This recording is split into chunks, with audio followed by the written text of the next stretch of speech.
So my name is Simon. I'm the Operations and Finance Manager at Dig Deep. Been with Dig Deep now for just over 10 years. First as a volunteer fundraiser, just like yourself, signed up to climb Kilimanjaro. And then in 2017, I joined as a full-time member of staff. Done Kilimanjaro twice myself, so I should be able to pass on my own personal experience of how my climbs were. But also my role now is basically organising these trips over in country for you with our local suppliers. So yeah, making sure you have the best time and keeping you safe. Also got Sam on the call, who I'll let him introduce himself. Yes, of course. Lovely to be here. My name's Sam. I'm the Challenge Events Representative at Dig Deep. I climbed Kilimanjaro last year. I did sign up in 2019, but I had to wait a little bit because of COVID. And I got to climb it last year, roped my sister into doing it as well, which was good fun. But now I'm here as an assistant to try and help you fundraise and your journey all the way to Kilimanjaro, which will be really good fun to see. So yeah. Amazing. So yeah, without further ado, we'll get going.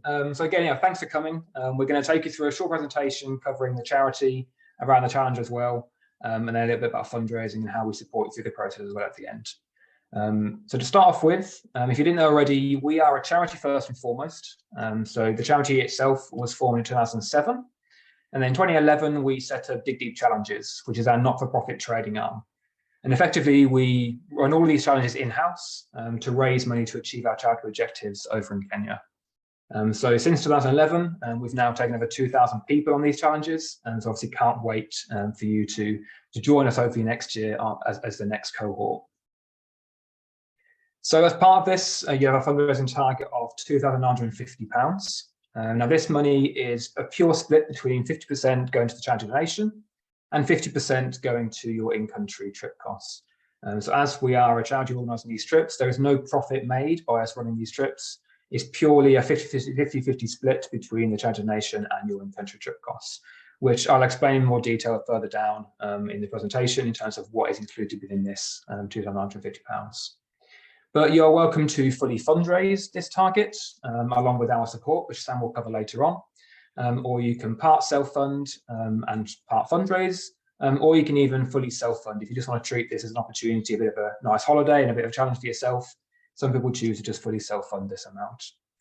But this total needs to be raised by the 16th of June. So you've basically got a whole year to fundraise or raise this money before the final deadline.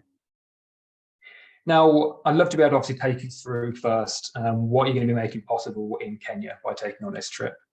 So at Dig Deep, we believe everyone has a fundamental right to clean water, safe toilets, and good hygiene. Now, we are a little bit different to other development charities you may be aware of, in that we only work in one region. And we're committed to fixing the issues experienced here before we move anywhere else. Ultimately, though, we can't do this on our own. We know it's going to take successful collaboration with yourselves for a start, on helping to raise the funds, but also in country working with local communities, local government and local businesses to effectively enable this transformational change in a sustainable way. And we're just there to help them dramatically speed this up.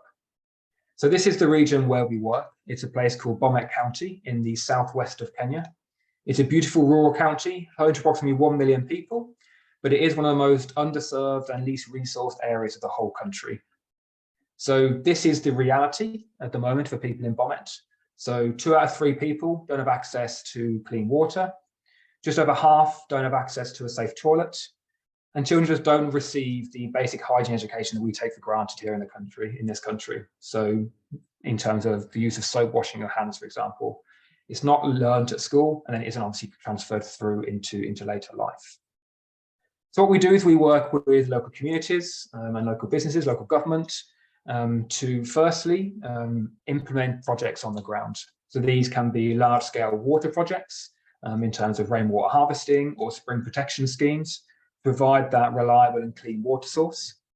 We also build school toilets and train households how to construct their own latrines to end open defecation in the community, and also provide that vital hygiene training, which is at the moment still lacking. And we do that through training community health volunteers to go out in the community and train those households and train those community in the vital hygiene practices, as well as delivering hygiene lessons in schools. So that's the practical immediate solutions that we are implementing. But as I said, it is going to take collaboration with businesses, governments, local partners to be able to have that longer term vision and have that transformational change. So we're also at the same time investing in planning, investing in monitoring, and investing in training of the local people to ensure that we can build the systems which will serve our community in the long term. And one of the ways in which we're doing that is we've just signed a memorandum of understanding with the county government of Bomet that commits us to co-funding and jointly delivering our work from now until 2027. It's a vital and historic step that has never been achieved in this region before, and enables us to vastly scale up our work by pooling our resources and our funding. And then hopefully that will enable us to basically achieve our mission of transforming access across the whole county to the 1 million people in Bomet County. And the amazing thing is that you can also be a part of this as well.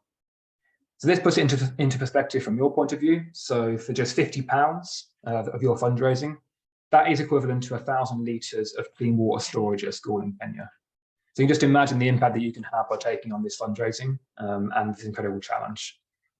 Obviously, that is a very quick overview of what we do as a charity. And so I would urge you to read more on our website and sort of see all the impact that you're going to be having over in Kenya by taking on this trip. But obviously know that you're here to find out about Kilimanjaro, so I'm going to take you through now about the challenge itself.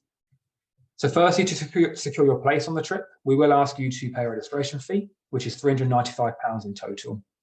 We do, though, split this up into two more manageable instalments. So the first one being £145, which we'll ask you to pay when you complete your registration form. And then there's a remaining balance of £250, which is due before the end of January next year.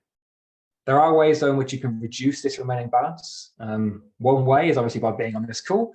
If you fill out the form, you're receiving a discount code via email, which will be valid for the next 48 hours. So if you sign up in that period, quote the discount code on the form, your remaining balance of £250 during January will be reduced down to £150. We also offer a sign up a friend scheme. So you can basically also refer other people to join you onto the trip. And all you need to do is state each other's names on the registration form, or get them to put your name on the registration form. And for every person that signs up from your referral, you'll get a further £50, and so will they, £50 off their remaining balance. So ultimately, sign up for the next 48 hours, refer two extra people, and you'll just sign up for that initial £145. Hopefully that is all clear.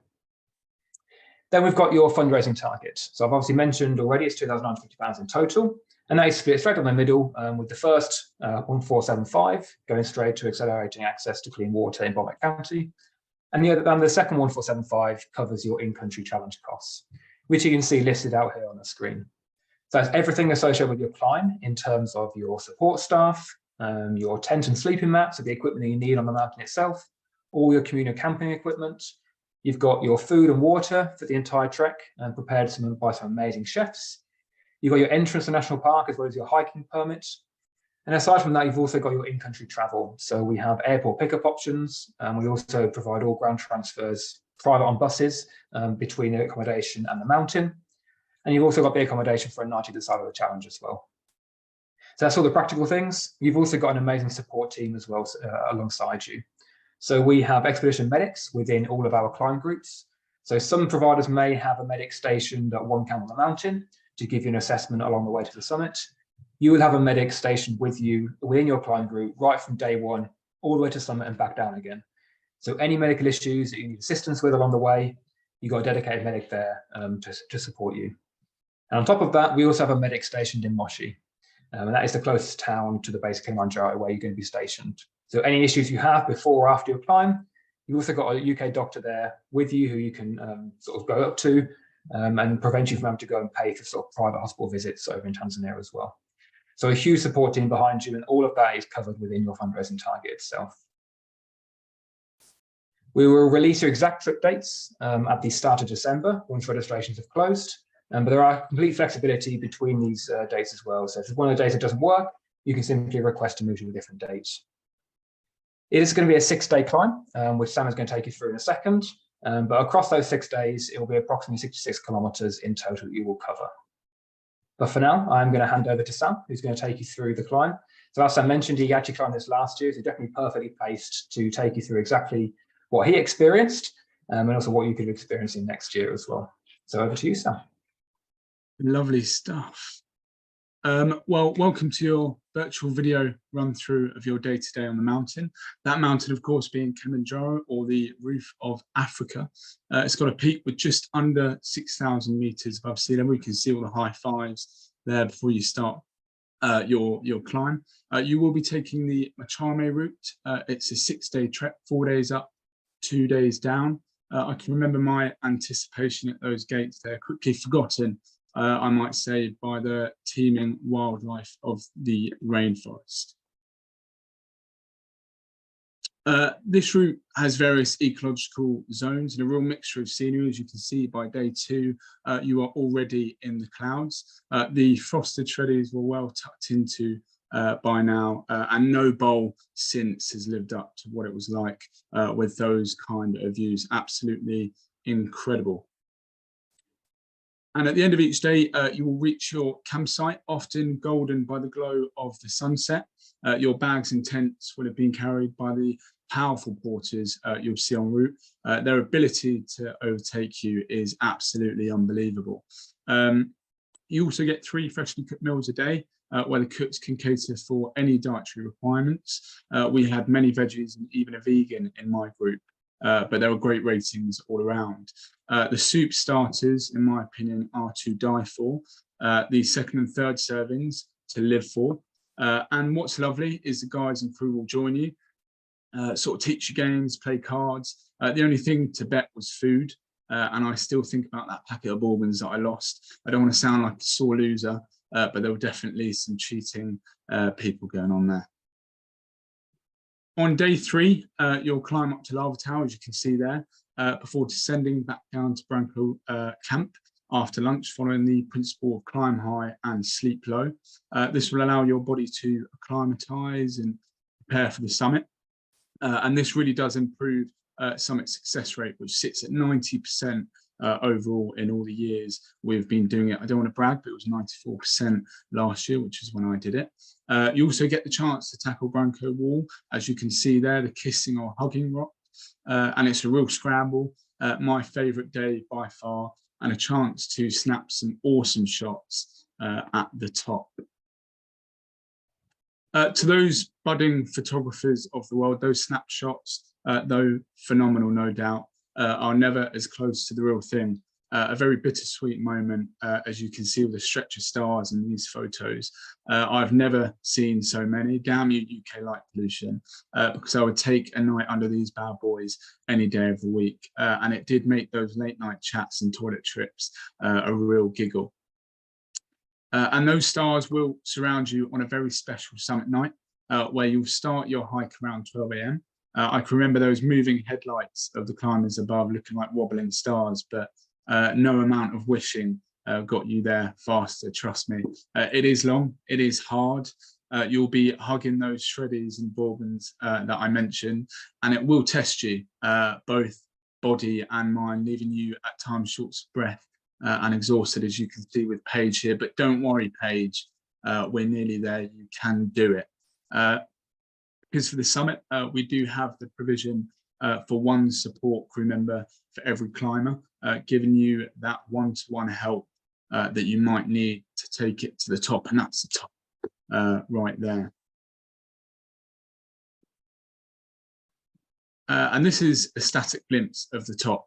This will be you summiting the highest freestanding mountain in the world. Fly your flag, strike your pose, shed a tear, do a little dance.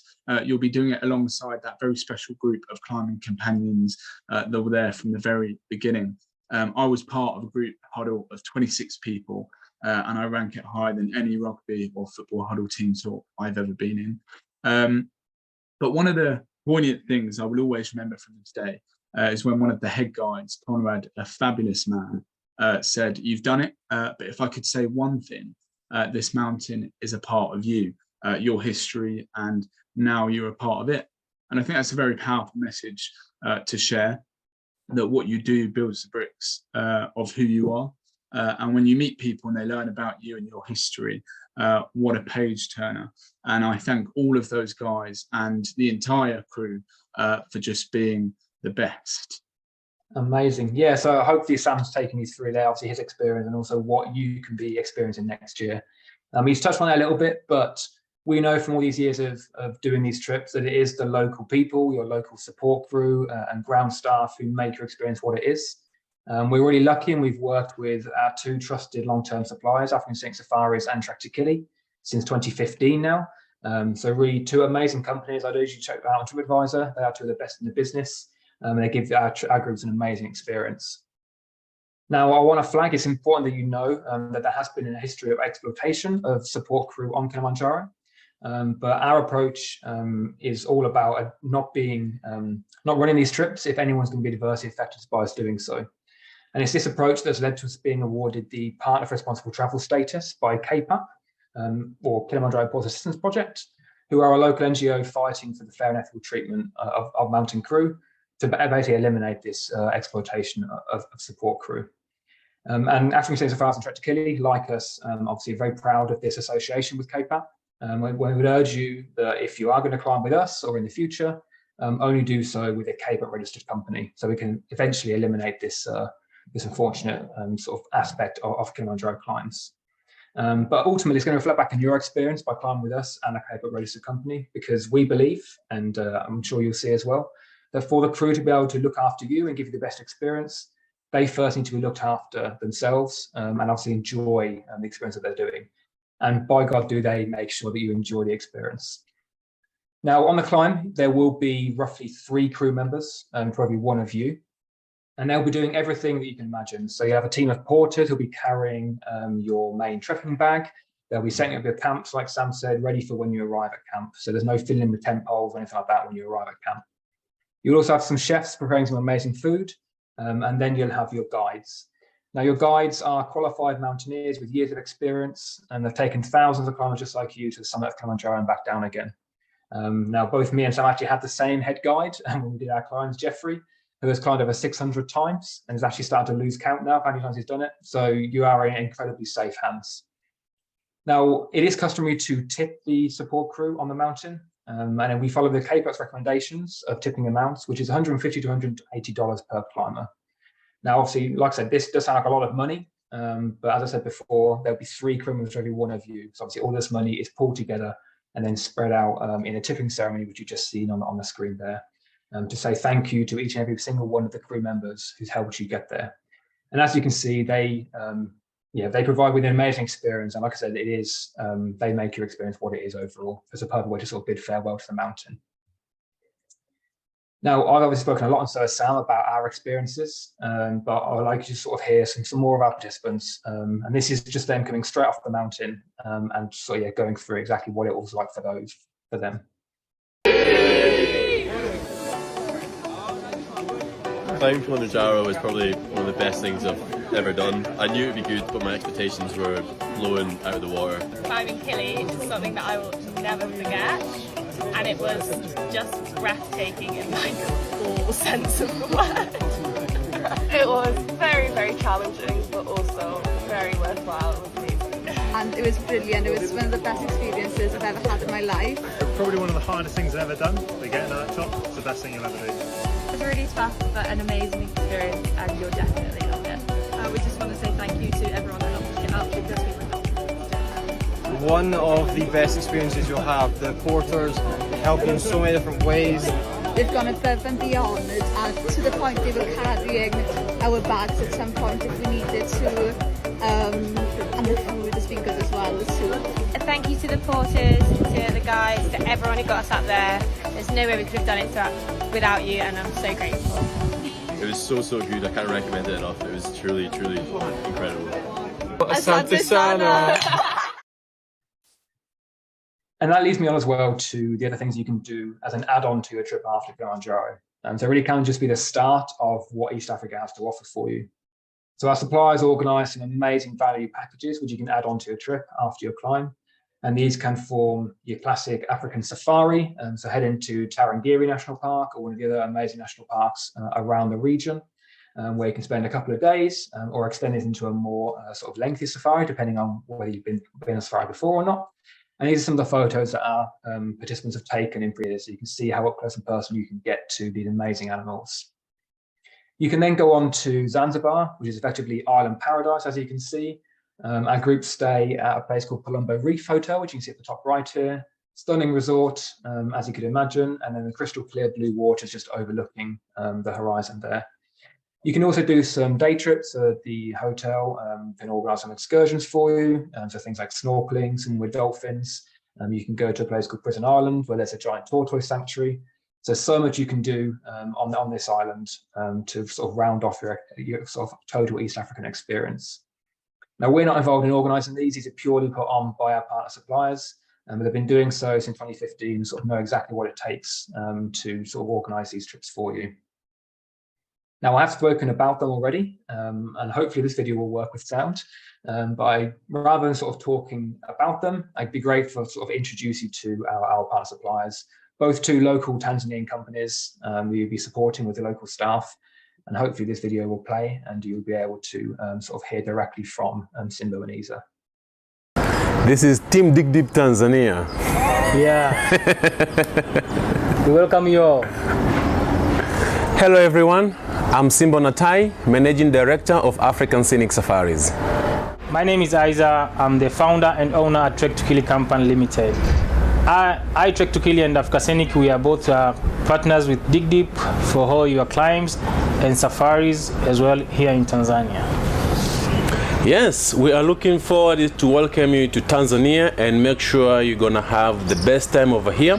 We are the one to organize your Kilimanjaro climbs and make sure you have the best local support for all your treks and organizing all your accommodation and transport as well. We are both KPAP approved companies with local and ground support, and we are looking forward to welcome you to Tanzania. Tanzania is so beautiful and we want you guys to enjoy it all. From Kilimanjaro climb, go on safari, culture tourism as well as Zanzibar. We are here for you. If you want to do something different, we are able to tailor-made any kind of packages. So what you need to do is just to ask. We thank you very much all for choosing Dig Deep, Africa Scenic and Trek to Kili. We are very, very happy to welcome you here so we can enjoy more of our country in Tanzania. Thank you guys. But yeah, that was just introduce you to the suppliers who are running these trips for us. As I said, they are both local Tanzanian companies who have local Tanzanian staff. So really sort of chance to sort of understand each other's cultures and a great chance to sort of support the local economy by taking on these trips as well. So in terms of the packages they offer, these are the sort of two main most popular packages that they organise for our trips. These are currently still the costs of this year's trips. So they were subject to change for next year, but they will be confirmed in the next couple of months. So when we confirm your trip dates, you'll also have the package prices for next year for you to decide as well. But that will give you a sense of roughly the cost for these trips.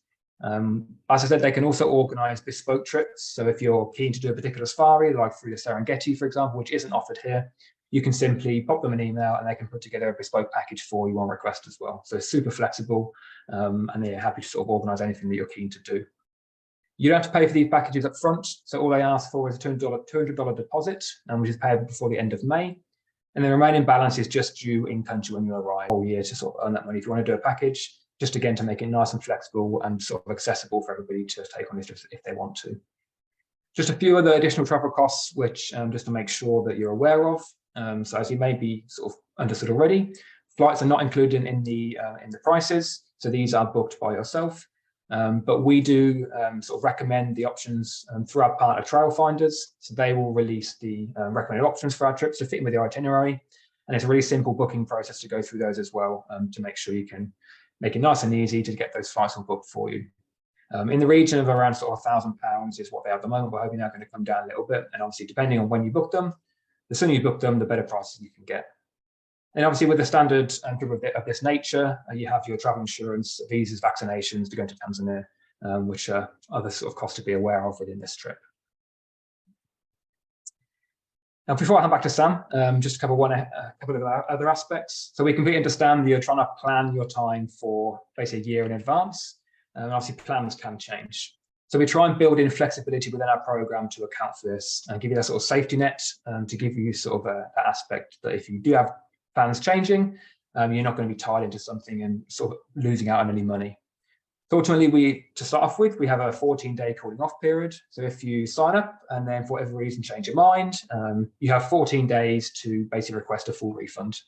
And in that, we'll return your registration fees to you, and then, we won't be charged anything there. Beyond that 14-day period, the registration fees do become non-refundable, just to make you aware of that.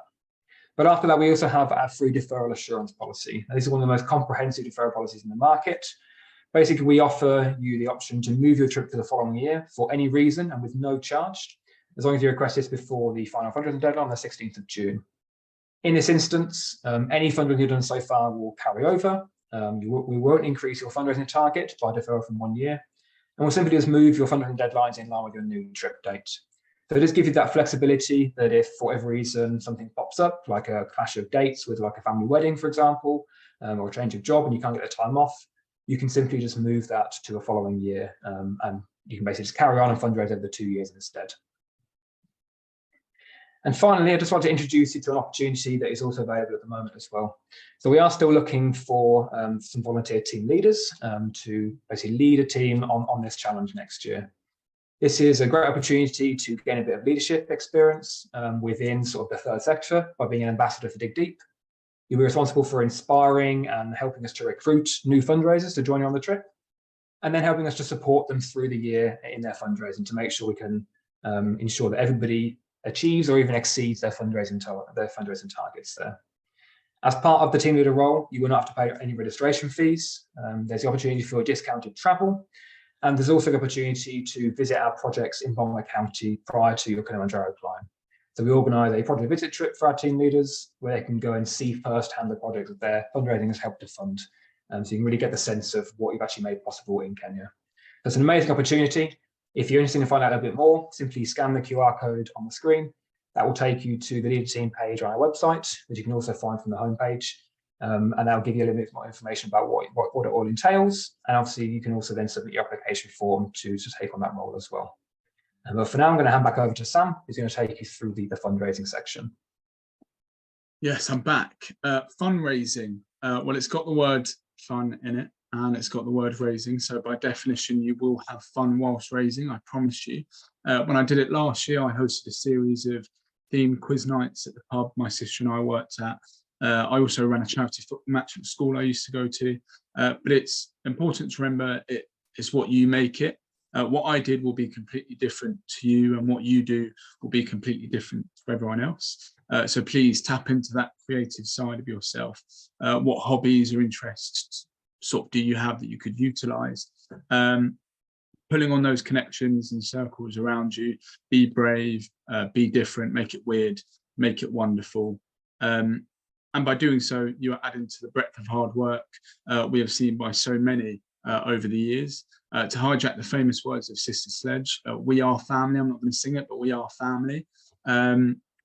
So if you are struggling for examples or seeking a bit of inspiration, an awesome way in is to gain an insight into what past fundraisers have done, their experiences, their tips, their advice that might be useful for your own journey. And these can be found on our social media pages or on our website. But we as individuals are also here for you. To get you started, as soon as you register, we will book in a call to get a bit of a plan together on how you're going to approach this year and have a general chat about the challenge you're taking on. You can book further one-to-ones. Also keep an eye out for the schedule of support throughout our monthly newsletters and fundraising idea posts. You will also have a team leader, as Simon just spoke about earlier, and a growing team to work with. So perhaps collaborate on events, share your successes, get to know each other. So really the reoccurring theme throughout the session is you are not alone, far from it. We also offer outside fundraising opportunities to get involved in, like the Tough Mudder, skydives to aid your efforts, and access to these events, resources and campaigns will really help you design your plan of how to smash your target. And throughout the year, there will be times when fundraising may feel difficult, but it's really important to remember how your fundraising will fit into that bigger picture. £27 provides a hand washing station at a school in Kenya. To flip that, £900 provides a whole village with life-changing hygiene training. I think that's quite a substantial thing when we reflect upon our own privilege and what we have access to, given a sort of perspective on how much of an impact we are making. And this was something I always kept in mind. You can see some of the photos from my own climb there. One of my go-to phrases when I was describing this experience is a nod to the idea of what strength we have when we work together. And your journey during this challenge will be a testament to the efforts that you put into organise the events, to the often unexpected generosity of those around you, the team spirit that develops from the moment you exit that plane. For me, it started at Heathrow Spoons, but also the direction at which all this hard work is aimed at, because ultimately change, and I mean real change, that takes strength, and that change can't happen without you. And when I do speak about my experience, I still get a bit choked up. It was by far the best thing I've ever done and will most likely ever do. It's one of those things you can't always define. The group I climbed with, we still meet up, we still think back to what we did together, and I'm all the better for it. In fact, it was harder to click back into reality. In other words, take me with you. But just some stats to finish. Everyone loves stats. To pull on a few key ones here, 85% were not experienced in fundraising or had very little experience in fundraising before doing this. So if you are feeling apprehensive because this is totally new, good, even better, great. You have the freedom, you have the power, and you have us. So it really is a dream team in the making. And also 78%, I felt this challenge had improved their self-confidence. This is definitely a point to raise personally. For the entire challenge, sort of a chance to break out of that mold, smash through that ceiling. I'm not even going to apologise for the cheesiness that I'm about to say, but I think we always put on a bit of a front or a face, a form, whether it be at school or at university or even in the workplace. It's natural to project ourselves in a certain light. But what the mountain does is it strips you of that ability, because every ounce of energy, every bone in your body is focused on that next step and then that next one. But you're stepping alongside someone in the exact same position as you. So you cannot help but be yourself. And you find confidence in that. But I believe the overall message here, we can throw stats at you, we can sort of let you listen to videos, see the smiles of people that have already done it. It's easy from my position to say that you can do it. So let's find out together. Amazing. Thank you, Sam. So yeah, got a couple of questions already, but before we jump onto those, yeah, you can follow the QR code. That will take you to the website where you can obviously read a little more information and obviously sign up. And as we mentioned at the start, the discount goes valid for the next 48 hours. So if you are keen to get involved, there's no better time than now. But any particular questions you've got, you can obviously pop them onto our email address and we'll get back to you as soon as possible. Or obviously pop them into the Q&A box now and we can go through some of those questions. Or anything you've got, just pop them in. There are a couple already we're going to start with, but anything that you want to ask, don't hesitate to sort of pop those into the chat now. So first one from Aisha. So are the tour trips priced per person or for the whole group of 5 to 10? So on that slide, which put the price of the trips, that is if, say, there was 10 people, there's a slightly reduced price than if it was sort of 5 to 10. So that is per person within that trip, but it just gives you the incentive. Basically, if there's a bigger group, it's a slightly cheaper price. And in general, we do get the 10 plus on the safari package normally. And then the Zanzibar only package or the bespoke packages obviously are priced at the more expensive or the less discounted price basically for the smaller group. And for those prices listed were per person. There was also a question as well around sort of approximately how many people tend to do these trips. So basically around sort of half of the group tend to choose the supplies package, which are offered, and obviously depending on which package they're keen for. Because a lot of people will generally obviously fundraise together throughout the year in their teams. And then generally as a team, they'll decide to choose their chosen package to go on to the trips afterwards. Some people will choose to just travel home after the climb and just do the climb and travel back. And obviously that could be a limiting factor in terms of sort of holiday from work and things. If you can get the extra time off, then great. But if not, you can just do the climb and return. And if you just do the climb, it'll be a sort of 9 or 10 day trip, basically, depending on flights. And with the extended travel package, it'll be an extra sort of 7 days. It ends up being about sort of 16, 17 days in total with that package. But some people also choose, they're free to organise their own trips. It's not a requirement to do it through the suppliers. They just do it to make it nice and easy for you, so everything is organised for you. Again, really sorry about the videos, really sorry they didn't work. I have posted the link into the chat, which will take you to our extension travel package website, where you can see that video from the suppliers if you're keen. They are lovely guys. They really sort of epitomise who'll be looking after you on the climb itself.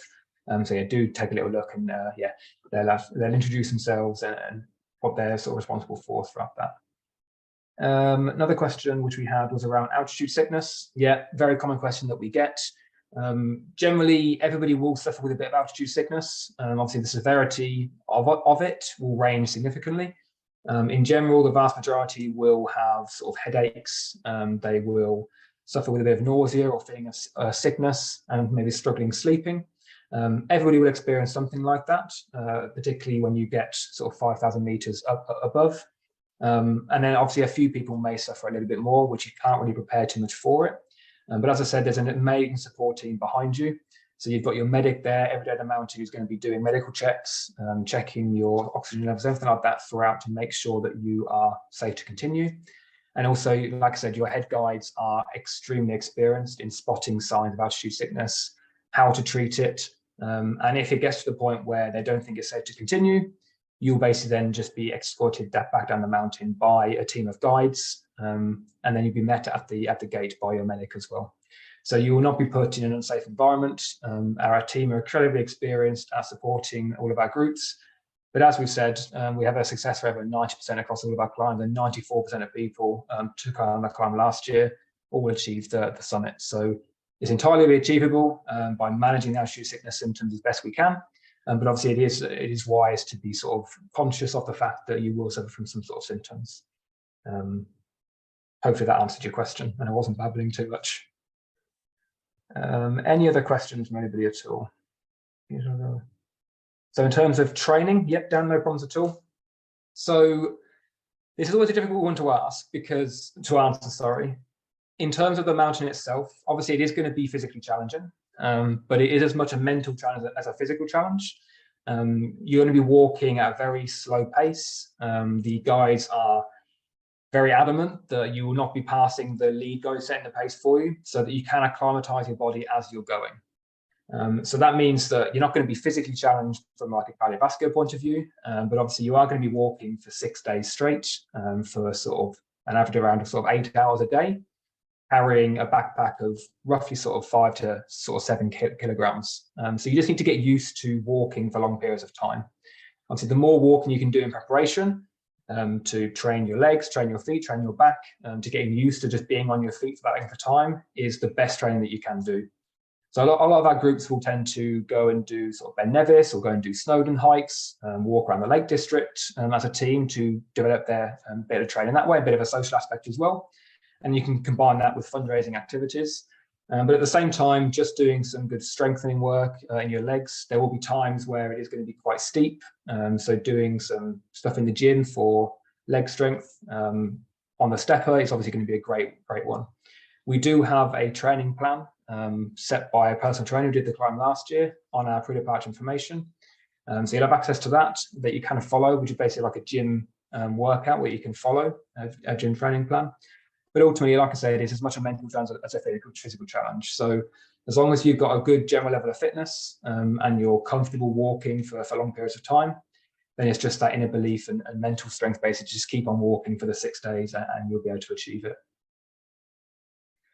Another question from how big the group size is. So typically goes up together. So our groups are capped at a maximum of 25, but be in the region of sort of 20 to 25 people on your climb. And then obviously, like I said, there'll be 3 crew members for every one of you. So the amazing support you've got behind you can be around sort of 70, 75 people, which is amazing to see. You won't see them half the time. They will be in the background. But then when you see them at camps and you see them at the end, at the tipping ceremony, it really sort of shows the amount of people that have helped you get there. But in terms of your climb group who'll be walking together, you will have your guides who'll be walking together. and then you'll have your team around sort of 20 roughly, with your expedition medic as well. So it's a lovely big team. You'll all be eating together in the big mess tents at night. So it's a great way for you to support each other along the way, get to know each other along the way as well, play lots of games, keep everyone's spirits high.